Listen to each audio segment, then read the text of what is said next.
Gideons, ako si Binibining Stephanie Laika Tilicano, ang inyong reporter para sa Learn Alert mula sa Universidad Dagupan na may kursong Bachelor of Secondary Education, major in Filipino. Isang mahalagang balita ang naganap sa Universidad Dagupan sa ilalim ng School of Teacher Education. Mapapanayam natin ang mga estudyante ng STE at ang kanilang masasabi tungkol sa 3U model. Ma'am, ano pong masasabi niyo sa 3U model? Ang masasabi ko po sa 3U model na pinupost ni Ma'am Bri Bakirin ay napaka-engaging at masasabing pumapasok dito ang courses. Ito ang communications, critical thinking, collaboration, at creativity.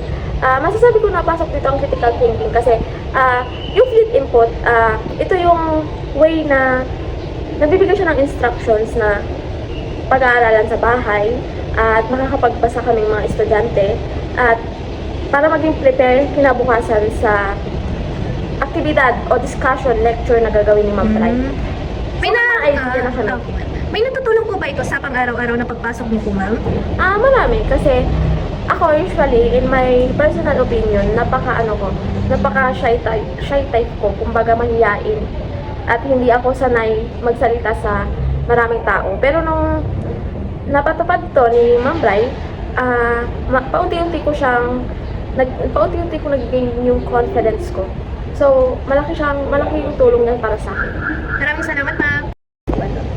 Hi, ma'am. May nag-improve po ba sa 3U model na pinupost ni Ma'am Bri? Masasabi ko ay meron. Talaga namang nung aking itong nakita ay ang daming improvements na naganap simula nang na-implement yung 3U model. Naging active yung mga bata, yung mga estudyante sa aktibidad at naging mas confident sila sa sarili nila. At yun, masasabi ko na talagang nag-improve at naging mas active yung class. Noong January 28, 2026, ipinakita at ipinaliwanag ni Dean Ms. Darlene Ann Macbran ang isang makabagong paraan ng pagtuturo na tinawag na 3U model.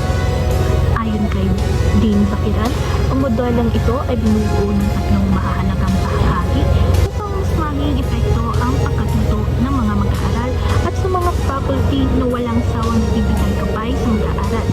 Ito ay makakatulong sa pag-monitor ng mga mag-aaral.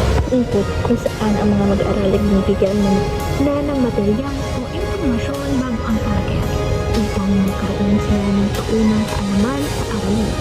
Ang ikalawang bahagi naman ay facilitation of learning kung saan ginagabayan ng guro ang mga mag-aaral sa mas malalim na pag-unawa sa paksa sa pamamagitan ng talakayan, tuwain at pakikipag-ugnayan sa klase. At ang ikatlong bahagi ay ang demonstration of learning kung saan ipinapakita ng mga mag-aaral ang kanilang natutunan sa pamamagitan ng iba't ibang gawain tulad ng presentasyon, proyekto o performance task. Sa Universidad Dagupan, ako si Binibining Decano na nag-uulat para sa ating Learn Alert.